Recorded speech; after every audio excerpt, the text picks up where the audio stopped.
సంక్రాంతి పర్వదినం సందర్భంగా విడుదలైన హనుమాన్ చిత్రానికి చక్కటి ఆదరణ లభిస్తుంది.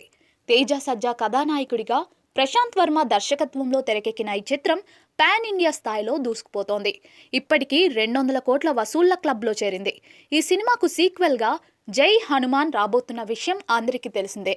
ఈ సినిమా స్క్రిప్ట్ వర్క్ మొత్తం పూర్తయిందని, భారీ హంగులతో తెరకెక్కించబోతున్నామని దర్శకుడు ప్రశాంత్ వర్మ ఇటీవలే ప్రకటించారు. హనుమాన్ పాత్రలో ఓ అగ్రహీరో నటిస్తారని ఆయన చెప్పారు. దాంతో ఈ విషయంపై సోషల్ మీడియాలో జోరుగా చర్చలు జరుగుతున్నాయి. హనుమాన్ పాత్రలో రామ్ చరణ్ నటించబోతున్నారనే వార్త ట్రెండింగ్లో ఉంది. రామ్ చరణ్ స్వతహాగా ఆంజనేయుడి భక్తుడు కావడంతో ఈ వార్తలకు మరింత ప్రాధాన్యత ఏర్పడింది.